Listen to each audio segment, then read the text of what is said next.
Salut YouTube, bienvenue pour cette nouvelle vidéo. Un blitz classé 1800. Notre adversaire du jour, il s'appelle Ivangrad 1868. Voilà, on va essayer de prendre le répertoire que j'avais donné pour les blancs. Et là, il nous propose une carocane. Eh bien, je vais lui jouer la variante Fantasy avec F3. Je vous ai promis une vidéo sur F3 et il se trouve que j'ai eu quelques soucis pour faire cette vidéo depuis le départ. À chaque fois, j'ai eu un problème. Donc, on va la jouer dans cette partie contre Ivangrad. Alors ici, le but, bon, je n'ai pas le temps de revenir sur l'ouverture, hein, on verra peut-être dans l'analyse. Le but, c'est d'essayer d'avoir un centre fort. Voilà.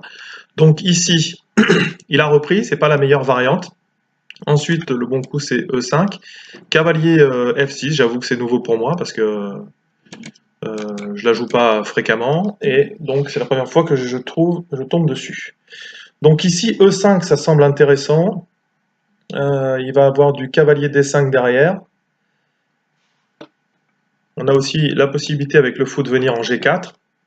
De toute façon, il faut que je protège ce pion ou voilà, je gagne un tempo avec un centre fort. Ici, si je pousse, il va venir avec son cavalier en D5. Est-ce que c'est grave, docteur?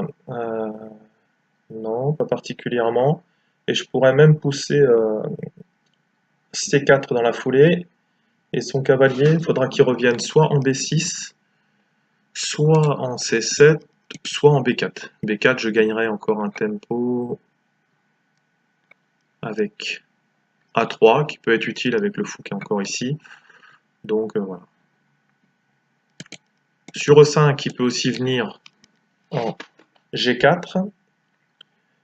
Mais là, je pense que H3, ça deviendrait quand même compliqué pour lui. En plus, il n'a pas de menace particulière avec la dame ici. En revanche, ici, bon, il a un échec un petit peu intermédiaire.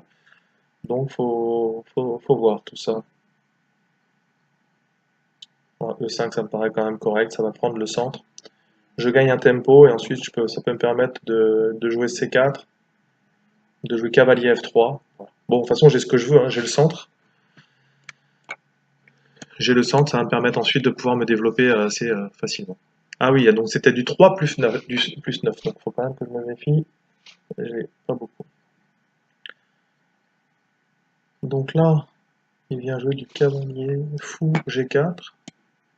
J'ai l'impression que je fais fou G4, il prend. Dame prend. Et il sera obligé de jouer le cavalier. Il n'a pas le temps de reprendre ici. Par contre, peut-être que je peux faire fou en E2. Fou prend, cavalier prend, et ensuite je fais petit roc. C'est comme je gagne un tempo sur le cavalier. Voilà. De toute façon, comme le cavalier est attaqué, si je fais fou en E2, il sera obligé de prendre. On pas une tactique. Non. Et même si la dame vient ici, je peux mettre fou en D2 et je gagne encore un tempo sur la dame et j'ai gagné une pièce. Donc je joue fou en E2, voilà, c'est pour obliger un petit peu entre guillemets l'échange. Voilà, et je reviens avec le cavalier, ça me permet ensuite de faire petit roc, et parce que je gagne un tempo sur son cavalier.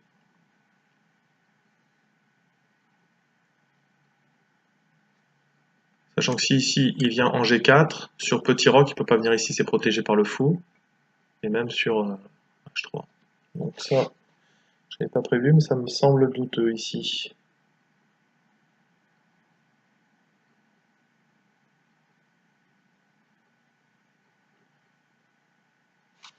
Je me pose la question de savoir si sur Dame D3, si son cavalier n'est pas déjà en danger.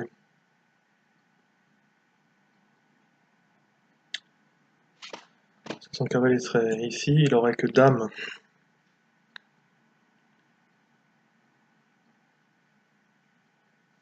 Et ensuite, avec la Dame ici, je pourrais repousser avec C4. Mince, j'ai plus beaucoup de temps. Et je joue Dame D3. Bon, j'ai pas choisi une bonne cadence en fait. Hein. Parce qu'en fait, ici, il a un truc assez surprenant, ça serait. Ça aurait été une cavalier ici, parce que la dame n'était pas protégée. On verra ça à l'analyse. Donc ça, c'était plus ou moins obligé. Donc, ici sur la prise en passant, il revient avec le cavalier. Et je pense que je vais pouvoir jouer. Il est obligé de venir parce que son cavalier est attaqué. Donc il est obligé de revenir, il va avoir ici une faiblesse. Et je pense que je peux jouer petit roc.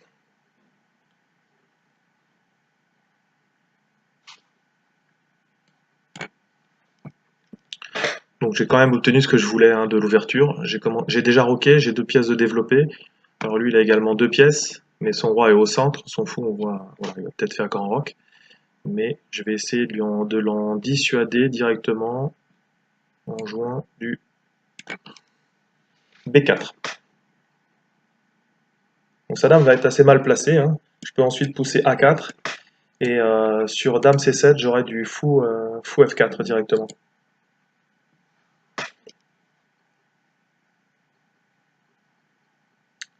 Donc on verra l'analyse, mais là je pense que j'ai déjà pris un léger avantage sur la variante au niveau de l'ouverture. Donc on fait attention. Est-ce que gagner un temps avec la dame ici, est-ce que c'est correct? Oui, ça me semble correct. C'est défendu par la tour, je peux venir sauter ici avec menace de fourchette. Voilà, je vais pouvoir tranquillement venir développer cavalier D2, cavalier C4. Et si ici il vient en G5, je pense que je peux jouer cavalier E6 avec l'idée de fourchette ici. Faut juste que je fasse attention de ne pas me faire mater. Bon, j'ai une avance de développement, il a pas roqué, il a un pion qui est faible en E7. J'ai de l'espace, j'ai le centre. Globalement, mon ouverture s'est bien passée, il ne faut pas que je prenne de tactique.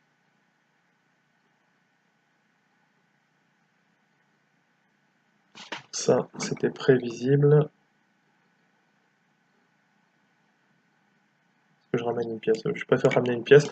J'avais ici qui était tentant, mais je préfère ramener une pièce directement. Maintenant, on va lancer les pions sur le...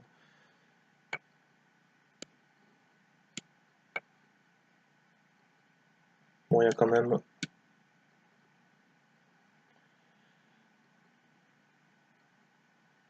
beaucoup de pièces sur... voilà. Avec la reprise ici, j'ai un échec.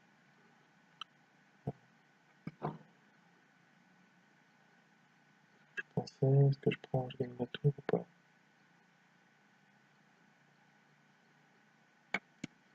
Ça amène quelque chose.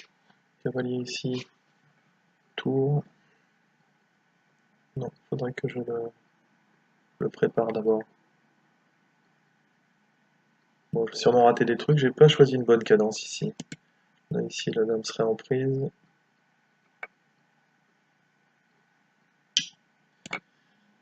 C'est pas le meilleur coup ici. C'est pas grave.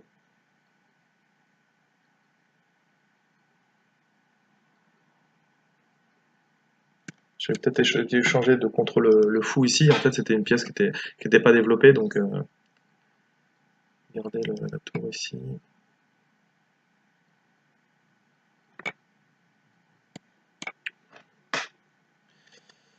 Bon, c'est dommage, je crois que j'ai perdu un petit peu de mon avantage. Il faudra que je puisse...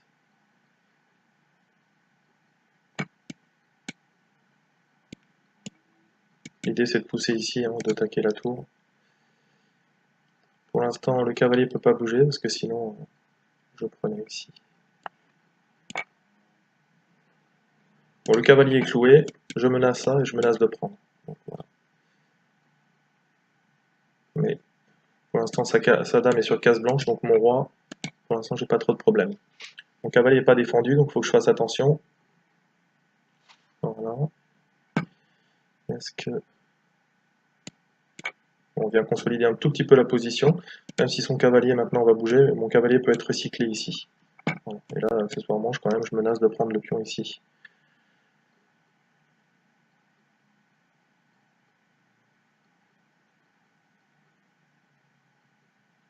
Bon, je m'étais bien sorti de l'ouverture. Après le milieu de jeu, avec le temps, j'avoue que je n'ai pas été brillant, on va dire.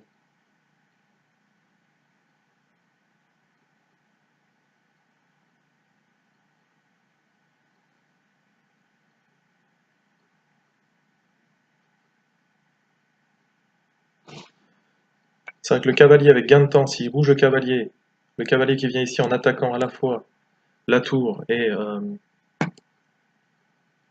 là, est-ce que je continue?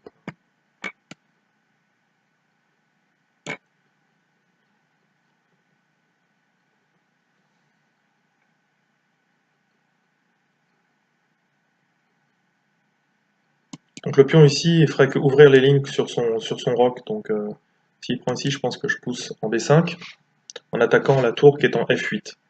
La seule petite chose qu'il faut faire attention, c'est cette diagonale, mais pour l'instant, elle est contrôlée par madame. Ensuite, lui, il a quand même des bons coups de cavalier ici qui viennent attaquer la case F2. Donc ça, il faut que je fasse attention aussi. Donc la prise, voilà. Donc là, ici, je viens attaquer. Il peut peut-être échanger la dame. Mais je gagnerai la qualité en fin de variante. Donc,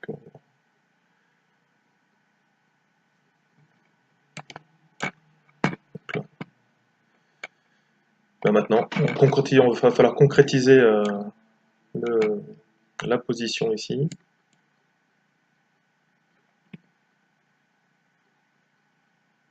On a un pion passé ici, les tours qui sont, et le roi qui est en insécurité. Normalement, techniquement, ça doit être gagné. Maintenant, on fait attention avec le temps. Voilà, bah ici je fais une attaque double à la fois sur la tour et le pion. Donc voilà, je pensais bien qu'il allait faire ça. Donc je concrétise avec la qualité et le pion passé.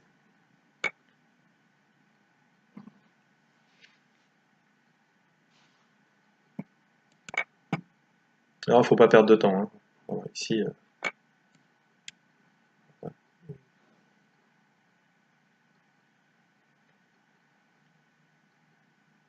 alors ça c'est des pièces assez fourbes, on va dire, parce que si on n'est pas suffisamment attentif, et si je fais une menace ici, s'il vient là, je gagne le cavalier ici. Si on n'est pas assez attentif, souvent on peut se prendre des petites fourchettes. Donc ça, il faut vraiment être prudent là-dessus.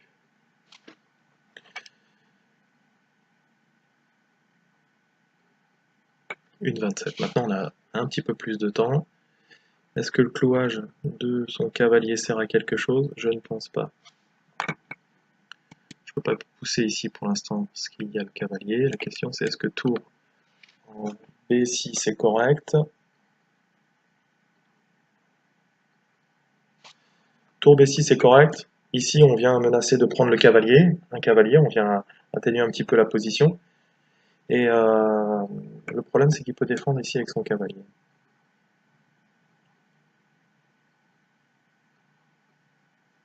Ici, j'aurai un échec, mais ça ne m'amènerait à rien, je pense.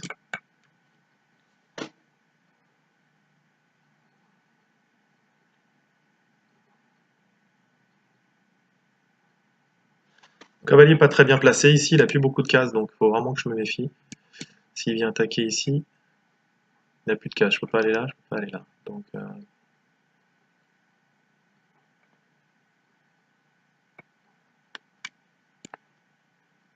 allez, on va revenir ici. Attaquer le cavalier. Normalement, il peut revenir ici, donc en D7 ou en E4 pour protéger mutuellement. Non, ici, ok. Ça par contre.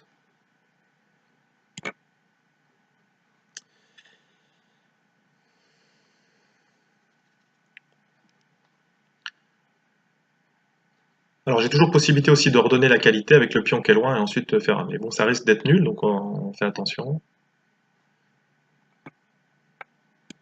On vient prendre une case du cavalier. J'ai également possibilité de venir ressortir le cavalier par ici. Le but aussi de ce genre de finale, c'est essayer de le mettre en zigzag. Les cavaliers, maintenant, voilà, s'il fait partir un cavalier, c'est celui-ci. Forcément, s'il fait partir l'autre, je prendrai le cavalier restant. Ensuite, on voit aussi que lui, il commence à plus avoir beaucoup de cases avec son cavalier. Hein. Et son roi est coupé de la défense de ce pion-là. Voilà. Ce qui serait intéressant, c'est que je puisse aller croquer dans ces pions-là.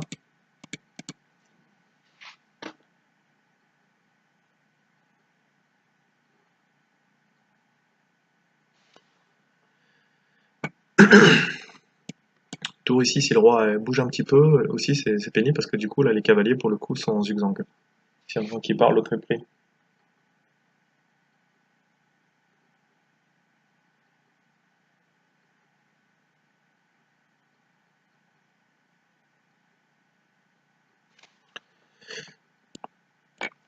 Et bien voilà. Donc ce que je menace c'est ces cavaliers ici.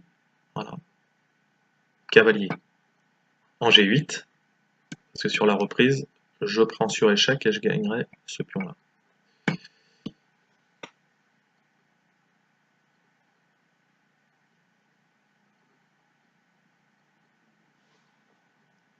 Bon, la menace y est toujours. Hein. Je vais...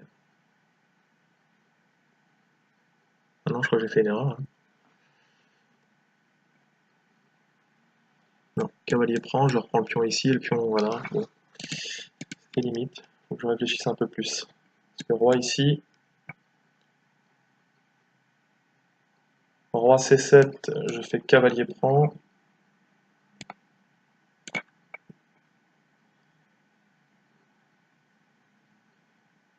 Si je prends ici, je vais la gagner.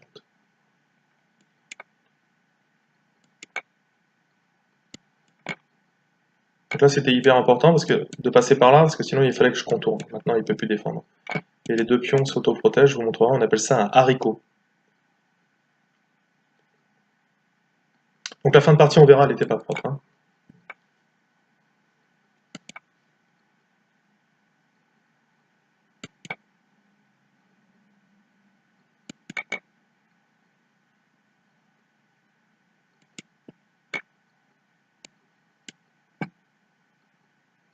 Un petit check et voilà. Il devrait y avoir abandon là. Avant de voir l'analyse de cette partie, on va regarder ce qu'on appelle le haricot. C'est des pions ici qui sont une phalange de deux pions qui se protègent mutuellement. Voilà. Et même si le roi est très loin, en fait, le roi blanc ne peut rien faire. Pourquoi? Enfin, le roi adverse ne peut rien faire. Parce qu'en fait, quoi qu'il arrive, si par exemple, je ne sais pas, je joue le roi ici en G7, et que le roi vient ici, il pense avoir stoppé les pions. Non, parce qu'en fait, même en jouant très bêtement le roi ici, en H6, si ils prennent la base du haricot, en fait, ils sont plus dans le carré du pion. Voilà, tout simplement. Ils sont plus dans le carré du pion ici. Donc ici, tout simplement, je vous rappelle le carré de ce pion, c'est ça. Voilà. Si au moment où il prend la base du haricot, il est plus dans le carré du pion et on fait dame. Donc en fait, vous pouvez être très loin, il n'y a aucun problème. Donc c'est pour ça que dans la partie, j'ai pu aller chercher les pions de la colonne G et de la colonne H, parce que je sais de toute façon que même si le roi venait par derrière prendre, eh bien je pouvais ensuite partir avec mon pion. Voilà. Quand il est très loin, bien entendu. Le roi était par là. Donc... Allez, on se retrouve tout de suite pour l'analyse de cette partie. Bon, la partie n'était pas si terrible que ça. Voilà, on voit que j'ai fait 2 imprécisions, 6 erreurs, avec une perte moyenne de 34. Lui, 55, il a fait une gaffe, une dizaine d'erreurs. On voit ici sur le diagramme qu'à un moment donné, j'ai perdu l'avantage, mais à l'analyse, on verra ensuite que c'est pas si clair. Donc la variante ici, dans le lead chess, ils appellent ça Maroczy Defense, Maroczy Variation. Donc voilà, alors les coups, encore une fois, je reviendrai sur cette vidéo, mais les coups, on a du E6, on a du E5 et on a également du Dame B6. Voilà, ça, ce sont les coups qui sont joués. D prend E n'est pas si...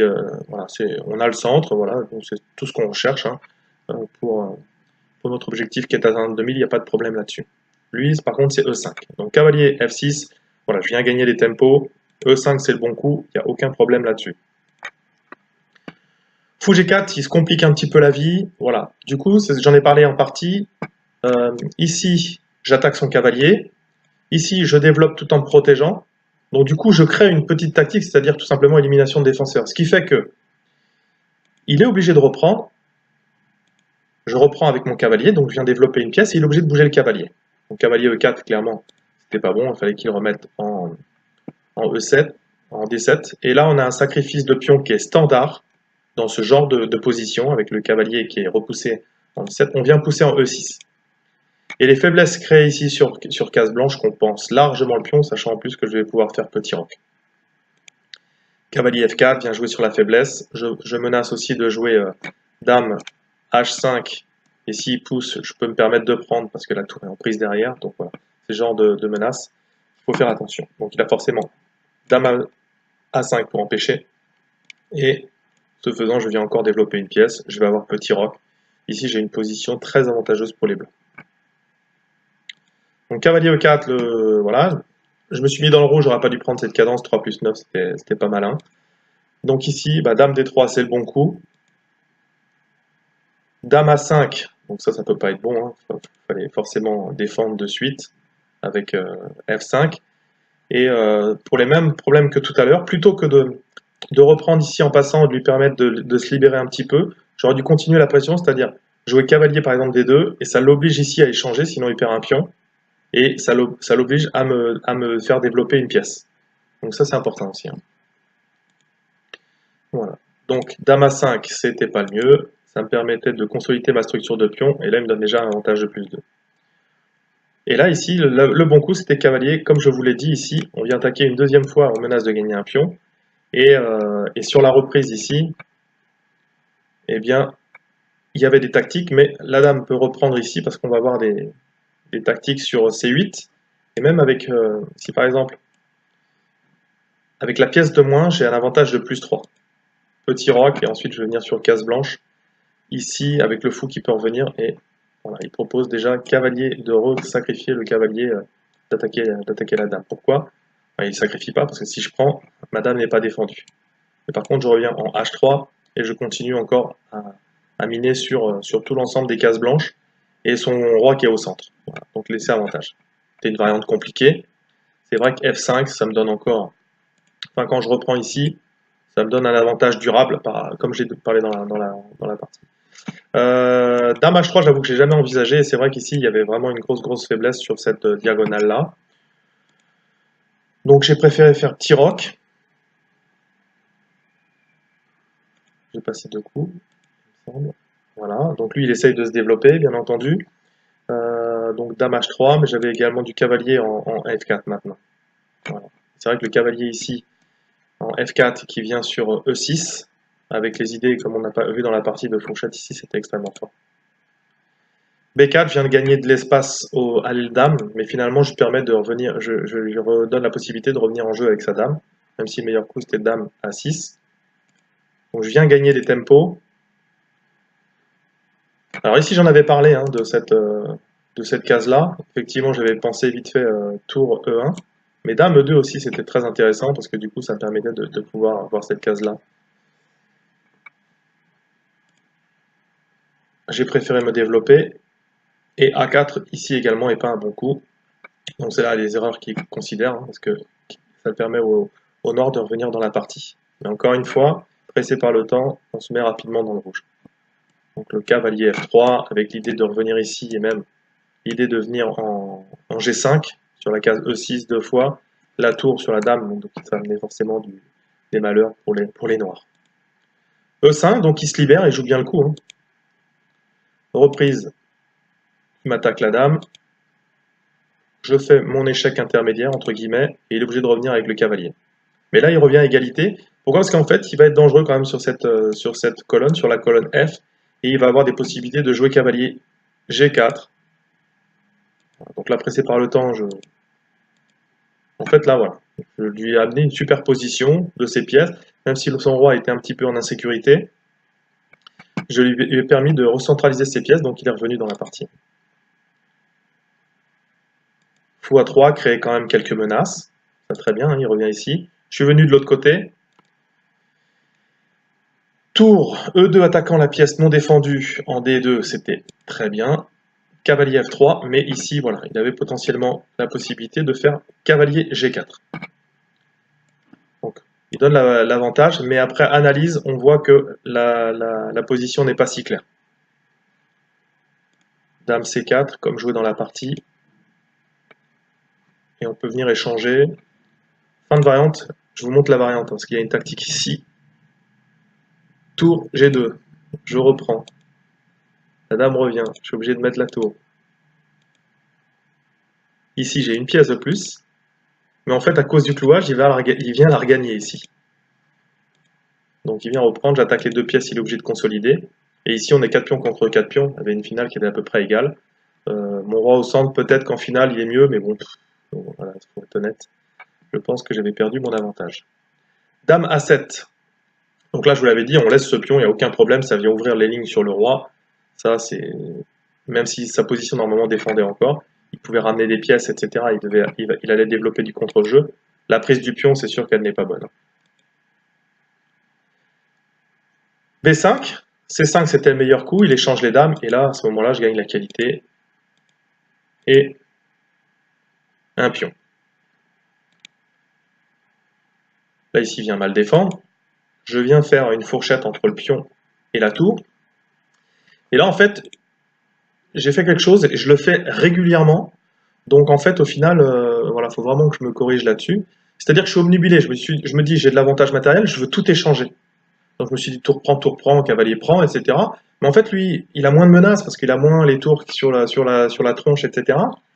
Donc en fait ici, le bon coup c'était tout simplement de reprendre avec le cavalier, de garder mes tours, et là j'ai une découverte qui est très très dangereuse. Donc là j'avais plus d'avantages que dans la variante. Voilà, il a le roi autour, donc il faut que je garde mes 2 tours. Donc on dit souvent que le plan, quand on a du matériel d'avance, c'est de tout échanger. C'est vrai que quand on est pressé par le temps, ça peut être rentable. Mais ici, voilà, il fallait que je garde mes pièces, son roi est au centre. Donc ça, c'était pas très bien joué de ma part. Et puis, voilà, alors c'est pas perdant, bien entendu, mais c'était pas le plus précis. Ici, je pousse mon pion passé, et ici, je joue un peu vite, encore peut-être pressé par le temps, mais ici, tout simplement, j'avais à calculer, et voilà, il va avoir du mal à défendre la poussée du pion, il faut qu'il reste derrière. Donc ici, si j'avais poussé le pion, ici, il ne pouvait pas prendre, parce que sinon, je viens faire une dame, et il est obligé de donner un cavalier pour cette dame. Voilà. Alors l'ordinateur, il adore cette variante, hein, c'est sûr, pour lui c'est gagnant. Mais bon, les 2 pions du même côté, du coup le roi et le cavalier reviennent, et je vais avoir du mal à gagner ça. Donc au final, dans la partie, je suis presque mieux. Mais bon, c'est quelque chose que j'aurais dû calculer quand même. Cavalier E7, donc il me donne une erreur parce que forcément il avait vu le pion passer. Et finalement, au final, j'ai bien joué la fin de partie ici. Ici, il vient avec ces 2 pièces, et effectivement, ça va me permettre des échanges qui, à terme, je sais que la finale avec le pion éloigné ici et le roi qui vient grignoter ses pions est favorable pour moi, avec toujours pareil le fameux haricot que je vous ai montré tout à l'heure. Pareil, montée du roi, c'était intéressant, mais en Zeitnote, des fois, et en blitz surtout, il faut faire attention parce qu'avec les fourchettes, c'est vite arrivé. Comme je vous le disais, ces cavaliers sont fourbes. Donc là, ici, je l'avais analysé dans la partie A6 gagnait, mais ici, je préfère faire la tactique de liquidation.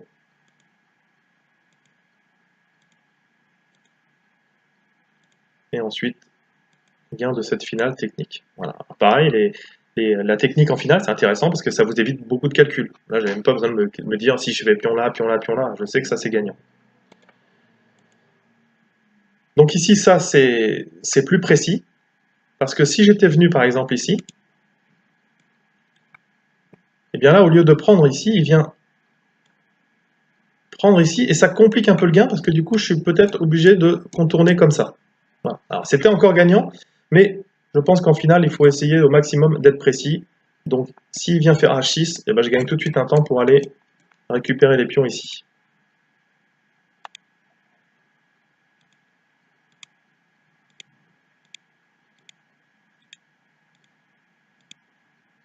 Voilà, prise, surtout, hein, pas d'erreur. Ne pas laisser prendre. Hein. Pareil, je pense que j'aurais pu pousser le pion, c'était gagnant, mais bon. Prise ici, je sais que j'ai l'opposition, je vais avoir l'opposition. Par contre, on reste précis jusqu'au bout. Hein. Ici, c'est roi H7. Par exemple, j'avais mis le pion ici, c'était, voilà, des fois, on peut avoir des possibilités de pattes que j'aurais pas eu, donc méfiance. Hein. Donc ici, je pousse, je viens ici avec le roi, je viens ici en H7, et rien ne peut empêcher la dame, mais bon, vaut mieux, encore une fois, être précis. Ça sert à rien de se donner des chances de se tromper. On vient tout de suite prendre la case, non, j'ai fait le coup d'avant. Quand il vient ici, vous prenez par exemple la case directement de promotion. Non, il me semble que j'ai joué G6. Voilà, je l'ai fait au moment où il vient ici. Voilà. C'est la même chose. Et ici, abandon. Voilà. Donc, bon, au final, une partie intéressante qui m'a permis de jouer la variante Maroxy Variation, on appelle ça Fantasy Variation. Donc c'était intéressant, ça a permis encore de voir les plans. Si vous voulez la jouer, ça vous donne peut-être des idées. Ce qu'il faut retenir de cette partie, c'est que quand on a du matériel d'avance, effectivement, une liquidation peut être le bon plan, mais faut pas le faire à tout prix, parce que ici, j'ai vu qu'en reprenant avec le cavalier, eh bien j'avais une meilleure position ensuite avec son roi qui était au centre. Voilà. Eh bien, écoutez, merci d'avoir suivi cette vidéo. Je vous rappelle le site internet www.chesstrainer2000.com, la page Facebook et Twitter. N'hésitez pas à vous abonner, à liker. Maintenant sur le site, vous pouvez vous inscrire pour avoir toutes les dernières infos. En attendant, travaillez bien et je vous dis à bientôt. Ciao!